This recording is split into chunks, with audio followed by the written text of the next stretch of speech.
sa naging panalo ng Warriors laban sa Phoenix Suns sa score na 113-112. Muling nakita natin ang napaka-impresibong performance ng two-time MVP na si Stephen Curry matapos nitong makapagtala ng 30 points, 9 rebounds at 6 assists. At kabilang na nga dyan ang kanyang clutch 3-pointer na talaga namang nakapagbigay ng panalo sa Warriors. At sinamahan pa nga yan ng 36 points combined ni Jonathan Kuminga at Draymond Green. So sa naging game na ito ay 6 na players ng Warriors ang nagkaroon ng double-digit performance. At ang maganda pa nga sa ginawa ng Dubs ay naging kontrolado nila ang offensive and defensive rebounds dahil out-rebounded nga nila ang Suns 52-42. At napakalaki nga din ng assist na nagawa ng Dubs dahil nagkaroon nga sila ng 33 at 28 lamang sa visiting team. So sa hindi nga nakakalam, kapag nagkakaroon ng high average ang Warriors sa assist ay may tsansa silang manalo sa game. Dahil alam naman nating mga fans na kultura na ng Warriors ang ball movement. Dahil kung maganda nga ang ikot ng bola sa lahat ng mga players, matik nga yan na magiging maganda ang resulta ng kanilang game. At naging balanse nga din ang offensive game plan ng Warriors dahil bukod sa shooting na kanilang pinakakawalan laban sa Phoenix Suns, nagkaroon nga din sila ng 54 points sa points in the paint.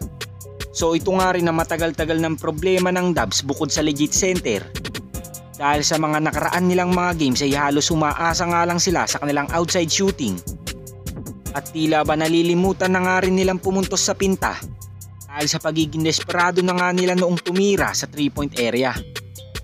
Ganun pa man, ngayong nagkakaroon na ng magandang momentum ang Golden State Warriors sa kanilang mga games, unti-unti na nga nating nakikitang tama ang naging desisyon nilang hindi mag-trade nitong nakaraang trade deadline.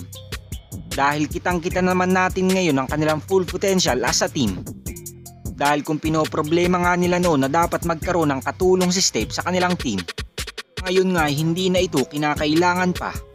Dahil patuloy ngang pinatutunayan ng kanilang mga batang players na deserving sila sa ibinigay na opportunity ng Golden State Warriors.